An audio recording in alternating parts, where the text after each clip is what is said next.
back to Collaborative Divorce Vancouver's channel, where everything is collaborative.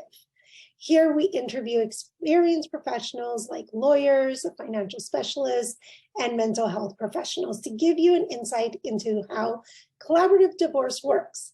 Today joining us, we have Michelle Kooy. She is a lawyer with Broadhurst Kooy firm. Thank you for being here, Michelle. Hi, Beatrice. So we're going to ask you a few questions today, Michelle. The first one would be, why do you choose to practice collaborative law? Well, for me, I practiced the traditional litigation model for quite some time, and I experienced firsthand how families, responded to that system, and I just felt there had to be a better way. And so early on, I was interested, and I started doing the education.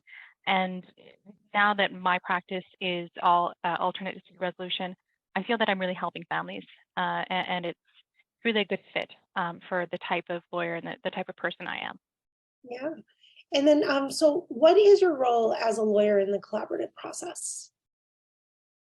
So you're still an advocate for your client. You still have the traditional relationship with your client, but you're working as part of a team for the whole family. You're working towards a joint goal. So I find that very helpful for the family, and in particular the children, if there are children in the family. So it's a bit of a hybrid from the more traditional role that a lawyer would play in a family matter.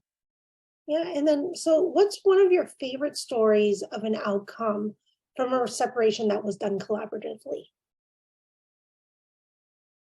One of my favorite stories, I had a family tell me that they were able to reconcile because they felt that the process was so positive for the family that they were able to work through some of the issues that were facing them, and instead of it causing them to go further apart, they actually came further together and reconciled. So I thought that was a really positive thing for that family.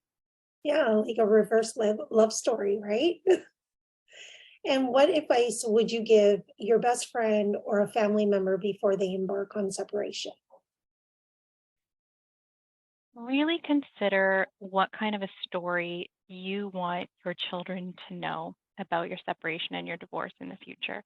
Because while we try to keep children out of it, at some point when they're adults, they're going to have some idea of how their parents dealt with the separation and divorce process. And I really think that, being able to say to them, we tried our hardest to work as a team to put the families first, I think is the number one thing that you want to say to your kids when they're adults.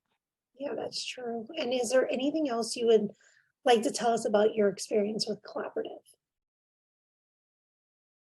You know, in the traditional litigation process, even when I achieved what I thought were the very best possible outcomes for my clients, they still weren't satisfied or happy, or there wasn't ever a feeling of achievement.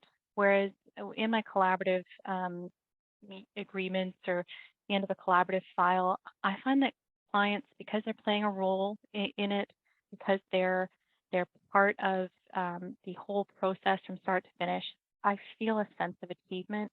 I feel that they are more satisfied with the outcome, and I just feel like it's a better fit for most families if they can consider it. Thank you, Michelle, for being with us today. And if you'd like to learn more about Michelle, visit our website with the link down below, and you can learn all about Michelle. Thank you so much. Thank you, Beatrice.